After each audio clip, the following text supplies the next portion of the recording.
Eh bien, il y a eu récemment des images comme celle-ci où, selon ce que dit Juan Goni, là-bas en Espagne, on peut voir ces images de papillons de nuit en Navarre.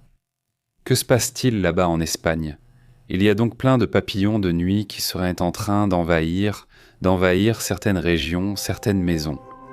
On parle d'un manque de reforestation, on dit donc que le problème est autre chose, qu'il est plutôt lié à une sorte d'infestation incontrôlée. N'est-ce pas ? Nous ne le savons pas, mais évidemment cela commence à susciter de l'inquiétude. Il y a donc déjà de nombreuses personnes qui ont parlé de ce sujet. Dans cette publication, il est dit que cela va bien au-delà d'une simple perte forestière, c'est une infestation incontrôlée qui étouffe tout. C'est une catastrophe écologique sans précédent. Du moins, c'est ce qui est rapporté sur les réseaux sociaux. Et en fait, regardez, le problème, c'est que cela arrive lorsque les conditions climatiques sont, disons, incontrôlées. Ou lorsqu'il y a, disons, un secteur quelque part dans tout ce cercle de l'environnement. Disons que soudainement il se brise, alors il commence à y avoir un excès dans un certain domaine. Par exemple, dans ce cas avec ces papillons de nuit, n'est-ce pas ? C'est-à-dire des papillons de nuit qui ont été en train de s'attaquer ou d'affecter. Évidemment, là-bas, dans cette région d'Espagne, il doit s'agir d'une invasion ou quelque chose comme ça, complètement hors de contrôle. Eh bien, nous verrons ce qu'on en sait. Mais il est vrai que des images de ce genre commencent à apparaître. Il y a quelques jours, on parlait déjà de la recherche pour éliminer ce type d'invasion, qui a également déclenché des alertes dans d'autres régions du monde, pas seulement en Espagne. Donc c'est justement pour cela que j'aimerais rester attentif à ces sujets. Des invasions qui se sont produites, par exemple, dans d'autres régions plus au nord de l'Espagne, de l'Europe, qui ont également affecté, par exemple, les arbres, n'est-ce pas ? C'est-à-dire, ce n'est pas seulement que cela affecte, aux maisons ou aux zones qui sont actuellement touchées en Espagne, mais cela se produit aussi dans d'autres endroits d'Espagne et d'Europe, n'est-ce pas ? Ce sont donc des nuisibles qui sont facilement contrôlables, évidemment, si on s'en occupe. Une attention suffisante et nous leur dirons ce que cela signifie, n'est-ce pas ? Mais cela attire l'attention. Il y en a déjà qui parlent d'une supposée invasion de papillons et de papillons de nuit géants à Majorque. Ils affirment que ce n'est pas une invasion, que ces insectes sont inoffensifs et repartiront sous peu, donc cela n'affecte rien, non. Et ces derniers jours, on a effectivement remarqué à Majorque un paysage rempli de papillons, mais aussi de grosses mythes. Ils assurent que oui, c'est bien cela. Il y en a beaucoup, mais dans quelques jours, elles partiront d'elles-mêmes. Il ne faut pas s'alarmer. Ce n'est pas une invasion nuisible ni un danger pour l'écologie, ce sont simplement des vagues migratoires intenses, plus intenses que ces dernières années, et ils assurent que cela ne pose pas de problème. C'est pourquoi, la question est-ce une invasion ? D'après les informations dont nous disposons, ce n'est pas une invasion. En tout cas, ce serait donc un excès soudain qui était venu de ce qu'ils appellent les autoroutes. Des autoroutes aériennes, n'est-ce pas ? Que suivent ensemble les mêmes mythes et papillons et tout ça, et qui décident soudainement d'arriver dans une seule zone, et oui, ça sature, c'est très impressionnant, mais ça ne va pas plus loin, n'est-ce pas ? D'après les rapports, ce n'est pas officiellement une invasion. Cela a suscité de l'inquiétude, surtout à cause de l'apparition de mythes nocturnes, qui sont celles qui surprennent le plus, mais on dit qu'elles ne mordent pas, elles sont totalement inoffensives, elles ne piquent pas et ne causent aucun problème. En revanche, elles contribuent à la pollinisation. Des écosystèmes européens, donc, dans tous les cas, il faut les protéger.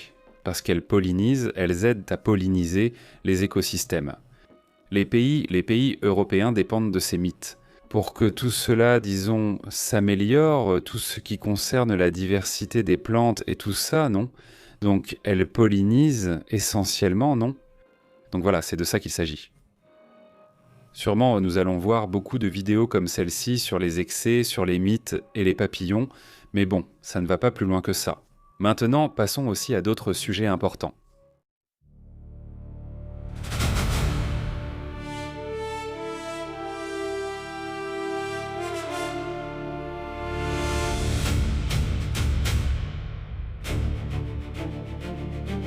En ce moment, on signale une attaque de pirates, enfin une possible attaque de pirates, car il faudra encore attendre que cela soit confirmé, mais il semble bien que ce soit le cas. Au Brésil, la défense civile du Brésil a annoncé, c'est-à-dire les militaires, que leur système d'alerte par téléphone portable a été désactivé après avoir subi une probable attaque de pirates qui a provoqué l'envoi de faux messages pendant la nuit. Des Brésiliens ont déclaré sur les réseaux sociaux avoir été réveillés par une forte alarme sur leur téléphone. La défense civile a indiqué que la plateforme a été désactivée après avoir subi une intrusion. Un message a été envoyé dans différentes régions du pays, ordonné à distance par une personne étrangère au système national de protection civile. C'est-à-dire quelqu'un, un hacker, a envoyé le message. Le message a été déclenché. C'était une alerte de type extrême et elle contenait le mot misanthropie, qui signifie ordre de l'humanité. Il s'agit probablement d'une attaque de hacker. Les autorités brésiliennes ont annoncé des mesures pour relancer le système quand la sécurité le permettra, ce qui indique qu'ils sont toujours piratés. Eh bien non, ce n'est pas un piratage apparent, c'est un piratage, ils le disent eux-mêmes. Et eh bien oui, c'est étrange, non? C'est étrange qu'ils laissent les choses comme ça. Un autre point aussi qui attire l'attention dans ce piratage. Le sujet de la piscine là-bas à Washington a suscité tellement de controverses que maintenant, eh bien, face à ces conditions que l'on vit actuellement. 2. Des algues dans cette zone? Non, eh bien, ce qui attire l'attention, c'est que Donald Trump, juste pour ne pas porter le poids des critiques. Ce qu'il est en train de dire, c'est que non, eh bien non, qu'il s'agissait de vandalisme. Comment l'a-t-il appelé? Celui-ci a été vandalisé. C'est-à-dire que l'endroit a été vandalisé et que c'est pour ça que tout est devenu vert et bizarre, et je ne sais pas quoi, sans preuve ni rien, juste comme ça, c'est-à-dire juste devant leur nez. En résumé, il y a le Capitole, la Maison-Blanche et tout le reste. Et devant eux, soi-disant, ils vandalisent l'endroit. Voilà pourquoi c'est affecté et qu'ils enquêtent soi-disant sur l'affaire. Eh bien, voilà la situation. Il n'y a pas eu de dépenses inutiles, pas de dépenses énormes pour avoir cette piscine de couleur bleue. Ça n'a pas marché. Face à ce gaspillage, les critiques ont été nombreuses, 14 millions comparées aux dépenses américaines dans d'autres secteurs. Beaucoup plus controversées. Je pense que ce n'est rien, ce n'est pas, eh bien, un petit problème parmi une série de situations bien plus intéressantes et importantes, non? Voyons, c'est cette île, la piscine qui est là au milieu, pas là où se trouve, eh bien, le Capitole, où ils sont par là. Eh bien, tous ces lieux emblématiques de Washington, non?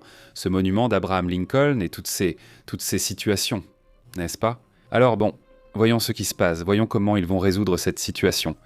En attendant, passons à d'autres sujets importants. Bien.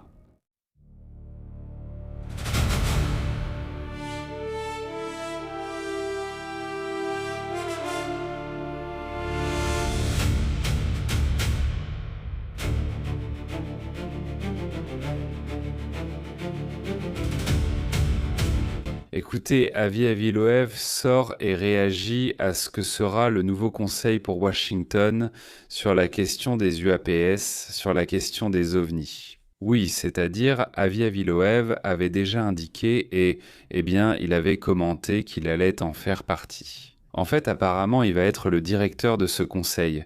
Un conseil qui cherche à fournir des informations à la Maison-Blanche. Il crée le conseil, un conseil scientifique, pour examiner tous les phénomènes aériens non identifiés, c'est-à-dire les UAPS. Ils révèlent l'information, mais c'est différent de nous donner leur interprétation de ce qu'ils pensent voir.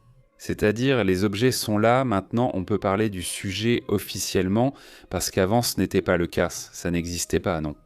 Au fil des informations officielles reçues, on admet que le phénomène existe. D'accord. Qu'est-ce que le phénomène? C'est une autre histoire. Je ne le sais pas, non? Alors, il crée un conseil dans lequel Avi Loev, un astrophysicien reconnu de Harvard, va en faire partie, n'est-ce pas? L'un des conseillers est apparemment aussi le directeur. La Maison-Blanche a annoncé la création du Conseil consultatif scientifique sur les phénomènes aériens non identifiés, avec la participation de scientifiques de haut niveau. Avi Loev, astronome renommé de Harvard et figure majeure dans la recherche sur les technologies non humaines, dirigera le conseil. Selon Loeb, l'objectif principal est d'analyser de manière scientifique les objets observés dans les vidéos militaires et d'autres enregistrements qui restent sans explication définitive.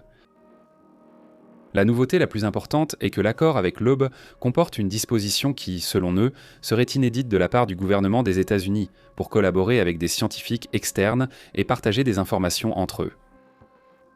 Le chercheur a assuré que si les autorités étaient complètement convaincues que tous les objets sont des technologies humaines connues, elles n'auraient pas sollicité d'aide scientifique publique. C'est-à-dire qu'il pense qu'en les invitant, ce qu'il comprend, c'est qu'ils ne savent pas ce que c'est, donc qu'ils ne savent vraiment pas. S'ils savaient vraiment ce que c'est, ils ne formeraient probablement pas ce conseil. Le conseil prévoit d'utiliser des capteurs plus avancés, de l'intelligence artificielle et des systèmes d'analyse, de données pour déterminer la distance, la vitesse, l'accélération et les caractéristiques physiques des objets observés. L'Aube soutient que la priorité immédiate reste la sécurité nationale, car tous les phénomènes pourraient correspondre à des technologies développées par des pays rivaux des États-Unis. Cependant, il a également affirmé qu'il existe la possibilité que certains de ces objets, certains d'entre eux, n'aient pas une origine humaine connue. Une hypothèse confirmable uniquement par des preuves vérifiables. Au cours de l'entretien qu'il a donné, l'un des sujets les plus, peut-être controversés, a été abordé. Je ne sais pas. Il parle de la possible existence de matériaux récupérés sur des sites présumés d'impact ou d'accidents liés à des objets non identifiés. L'Aube a admis que la plupart de ces informations sensibles restent classifiées et qu'il n'a pas accès à ces informations. N'est-ce pas? Donc pour l'instant, cette partie reste inaccessible. Il y a une personne qui s'appelle Elisabeth Vargas, une journaliste qui a rappelé les accusations historiques contre certains programmes secrets qui seraient restés cachés, même à certains présidents des États-Unis, au point que même eux n'en étaient pas informés. Certains programmes, en théorie, ne sont même pas révélés au président, n'est-ce pas? Face à tous ces doutes, il a dit que toute personne ayant des connaissances vérifiables et pouvant présenter des informations au Conseil pour tenter d'accéder à des preuves concrètes, ils seront attentifs. Ils ne se contenteront pas des informations du gouvernement, mais écouteront aussi celles envoyées par d'autres, disant « Eh regardez, il y a ça, non? Voici cette information, voici cette photo, voici cette vidéo, examine-la, n'est-ce pas ?» Là, ce serait une opportunité très intéressante pour beaucoup de ces vulgarisateurs qui disent avoir la preuve définitive, la photo définitive, l'objet définitif. Eh bien, ils sont en train de s'ouvrir à ce sujet. Et là, il y a l'Aube, qui a un parcours assez important, non? Et qui semble apparemment ouvert au sujet du phénomène, non? Face à d'autres doutes qui ont surgi, ils assurent que tant qu'il s'agira d'informations vérifiables, ils vont la publier. Ce scientifique considère que l'administration actuelle a encouragé un changement d'approche par rapport aux décennies précédentes, favorisant une plus grande coopération institutionnelle. Il insiste pour que la recherche se concentre uniquement sur des preuves issues de multiples capteurs et non sur des opinions diffusées sur les réseaux ou de simples spéculations publiques. Le message final affirme que le Conseil était optimiste, qu'il espère montrer des progrès dans les prochains mois et qu'il a déclaré que le meilleur, le plus intéressant, reste à venir. C'est super intéressant, la vérité c'est que c'est vraiment intéressant. Même si on reste toujours méfiant, non? Mais c'est intéressant, c'est important, c'est un tournant. Oui, c'est un tournant important.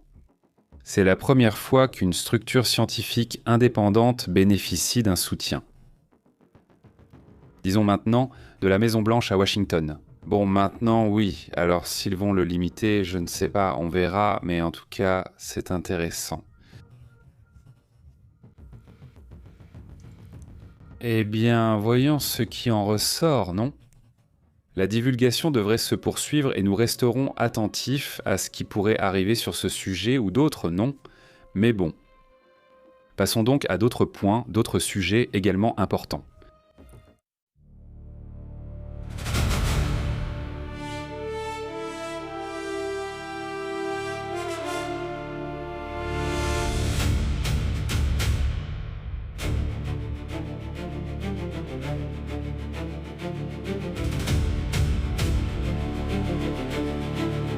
Allons aussi aux autres sujets. Antes, ¿cómo les ha ido? Et regardez cette image, pas celle-là, celle-ci. Même la nuit ne la surpassait pas, et comme l'a dit Ethan, c'est du fake. C'est au niveau des vraies tablettes, avec... Eh bien, ce sont quelques-unes des images qui ont circulé ces derniers jours. Mais ces dernières heures, de nombreux blogueurs russes sont apparus, montrant certains prix et la situation sur place. Le pétrole n'est même pas là, c'est-à-dire il n'y en a pas, c'est à zéro, il n'y a rien, c'est simplement à zéro parce qu'il n'y a pas de pétrole, il n'y a pas d'essence, en fait, il n'y a même pas d'indication ni rien. En différents points de la Russie, ils assurent qu'ils sont déjà entrés dans une phase pratiquement d'hystérie parce que l'essence continue d'augmenter, restant à zéro dans différents endroits de la Russie. Sur les réseaux, il apparaît beaucoup d'images de personnes, d'influenceurs, qui montrent donc là-bas soit les prix excessifs, soit il n'y a tout simplement pas d'essence. Donc oui, évidemment, ce sujet attire aussi l'attention.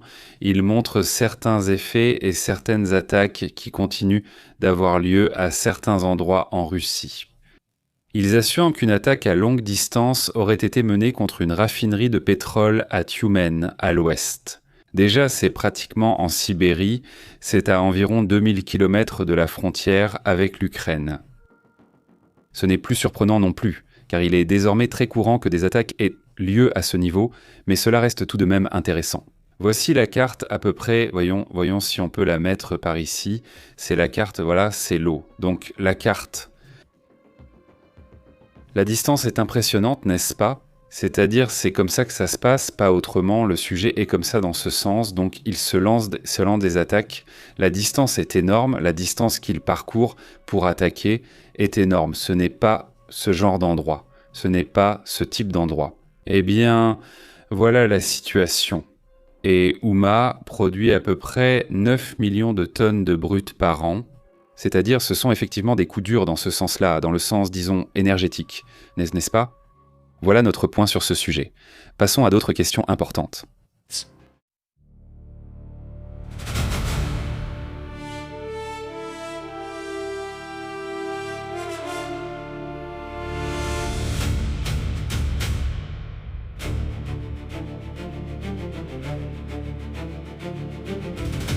Écoutez, cet incendie a été signalé.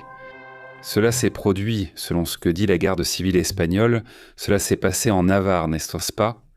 Là-bas, en Navarre, un dispositif a été déployé face aux incendies dans les Bardenas Real, en Navarre.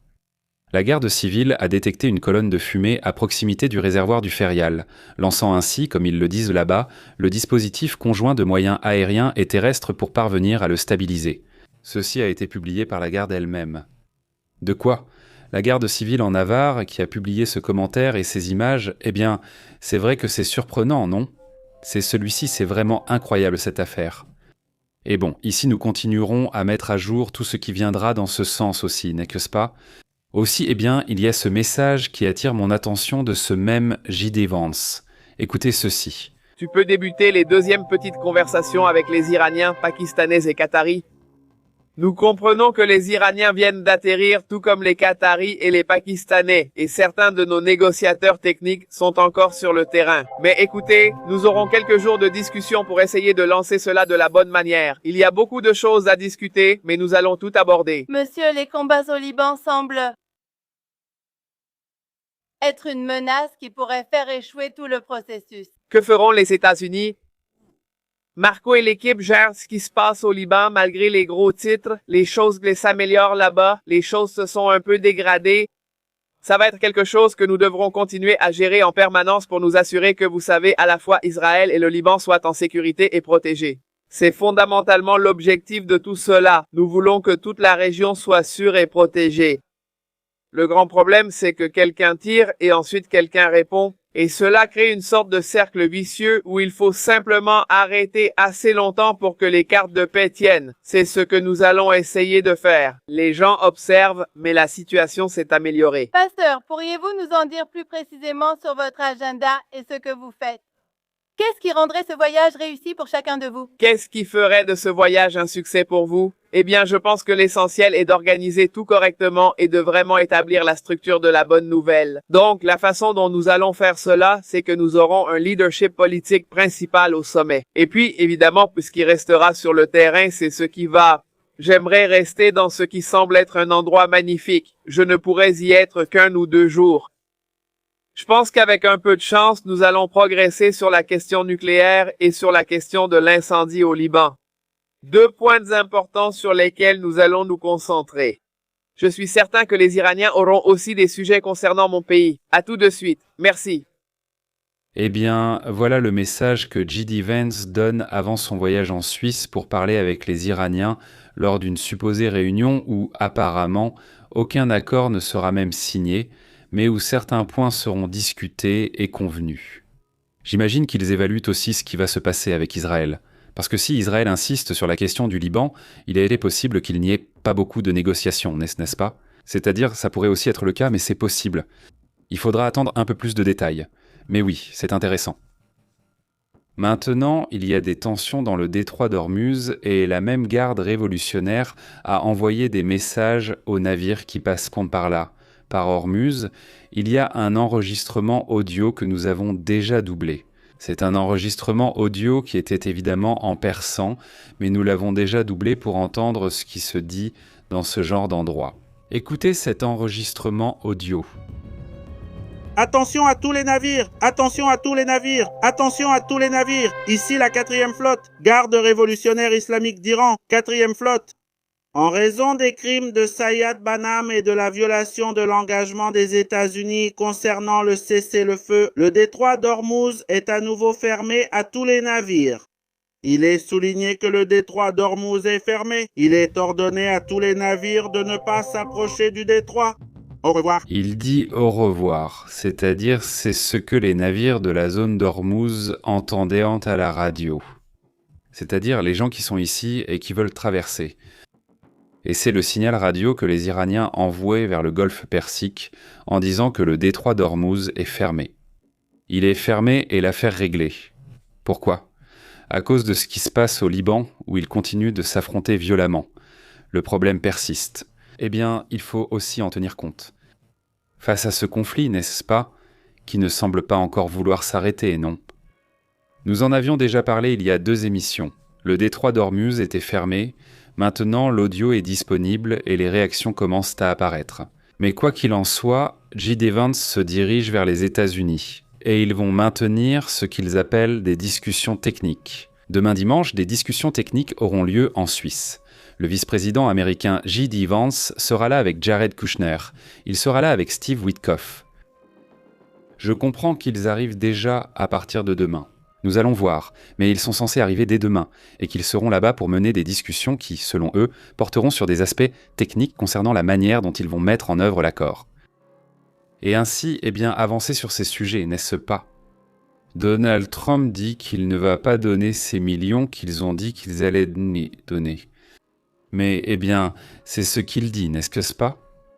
C'est-à-dire, une comparaison a déjà été faite. Et ici, je vais la garder sous la main pour la partager avec toute la communauté. C'est-à-dire, voilà l'accord d'Obama, n'est-ce pas ? Où ils ont débloqué 1,7 million de dollars, 1,7 milliard de dollars. Et Donald Trump va lui débloquer 100 milliards de dollars, n'est-ce pas ? Mais pas seulement ça. Non, ils vont aussi leur donner 300 milliards de réparations. Voici le point plus bas. Dans l'accord de Trump, Trump va leur donner 300 milliards, c'est-à-dire 300 milliards de dollars. Les Américains vont leur donner cet argent pour qu'ils réparent ce que les États-Unis leur ont détruit. Avec Obama, il n'y avait pas ça, évidemment, non. C'est-à-dire, en plus du coût de l'attaque, ils vont maintenant devoir payer pour la réparation. Donc, entre les 300 milliards que les États-Unis vont donner et les 100 000 qui vont être débloqués, cela fait 400 000 milliards de dollars. Mais ce n'est pas tout. Attendez un instant. Ce n'est que le début. Le fait qu'on leur enlève toutes les sanctions sur le pétrole et le gaz, ils vont pouvoir vendre du pétrole et du gaz sur n'importe quel marché maintenant. Alors, l'argent qui va rentrer, mec, ça va être énorme, non ? Pour les Iraniens, ça va être impressionnant, n'est-ce pas ? Mais ça, c'est si ça se passe exactement comme le disent les Iraniens, n'est-ce pas ? Trump dit oui, puis non, puis demain, puis je ne sais pas quoi. Il fait des acrobaties là-dessus. C'est ce qu'on va devoir observer dans les prochains jours. Dès demain même, au fur et à mesure que l'information va filtrer ou qu'ils vont eux-mêmes publier comment sera l'accord. On verra bien, n'est-ce pas ? De quoi il s'agit vraiment, non ? Parce que pour l'instant, le petit accord tient sur une page. C'est un préaccord, ce n'est même pas un accord, non ? Donc ça aussi, il faudra l'analyser au fur et à mesure, non ? Allons-y donc aux commentaires, non ? Passons à l'information, passons aux commentaires. Plutôt, c'est le jour et la conversation, non ? Allons-y, allons là-bas.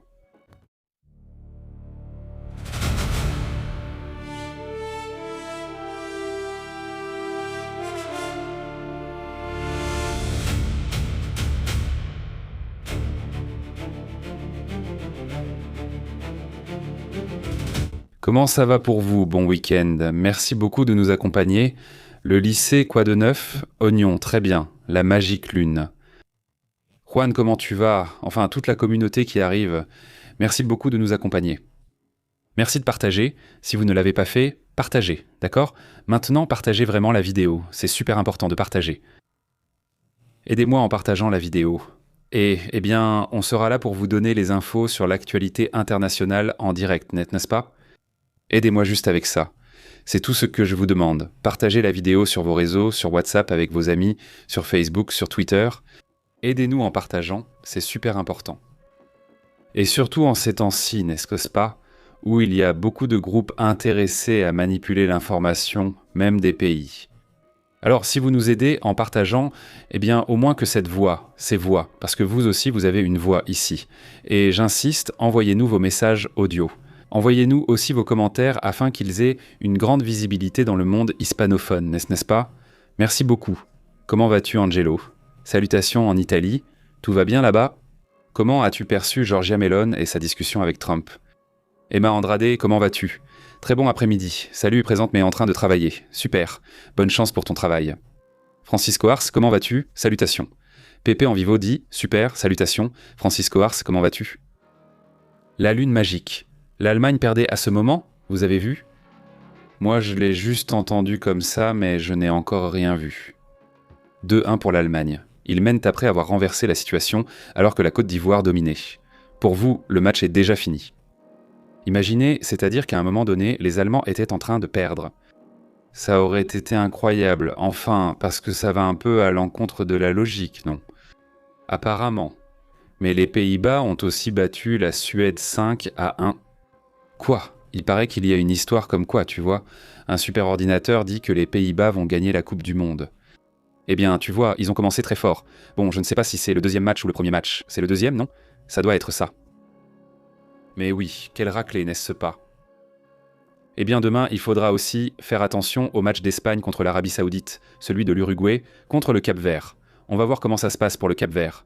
Bon, l'Uruguay, évidemment, mais le Cap-Vert à cause du gardien, non? Qui a suscité tant d'attention. Et on sera attentif, n'est-ce pas? Nous recevons un message ici via Telegram. Voyons ce qu'ils nous disent. Il dit « Salutations à Ijol ». Non, le message ne m'arrive pas, je ne l'ai pas encore reçu. Il dit « Mais Aurora a rejoint. Super Aurora. Salutations à toute la communauté qui rejoint le groupe. Là-bas sur Telegram, nous sommes à la fois en tant que canal et en tant que groupe. Automatiquement, quand je veux envoyer un message, il peut me l'envoyer directement à moi ou au groupe, disons. Et donc, eh bien, ça aussi, c'est appréciable, non? Nous sommes déjà plus de 3000 sur Telegram, n'est-ce pas? Et là, sur Telegram, on vous partage quand on est en direct. Pareil sur WhatsApp, on dit aussi quand on est en direct. Si jamais il y a une urgence ou une situation importante, on vous l'envoie aussi là-bas, d'accord? Donc, restez attentifs à ça. Voyons voir, qu'est-ce qu'il y a d'autre? Zaoya demande. Où es-tu? Eliseo, super. Angelo, salutations. Il dit « Juan est un intermédiaire. Ça ne te prend même pas 5 minutes quand tu passes 7 ans avec un employé de l'agence téléphonique. C'est-à-dire ce truc d'enregistrement, non? L'enregistrement biométrique avec le téléphone portable. Salutations, Zaoya. Georgia est une femme de fer. Elle dit « Angelo, salutations. Angelo, comment vas-tu? Bonjour. » Salutations aussi à la communauté qui nous regarde en différé. Merci beaucoup d'être ici avec nous. Eh bien, passez une excellente journée. Passez un bon week-end. On se revoit plus tard avec d'autres infos, et ce soir. Nous reviendrons avec toutes les informations et le résumé de la journée. Je vous embrasse. Prenez soin de vous. Et aujourd'hui, on parle de séries et de films, n'est-ce pas? Séries et films. Les recommandations de votre part et évidemment les miennes. Allons-y alors. Portez-vous bien. À bientôt.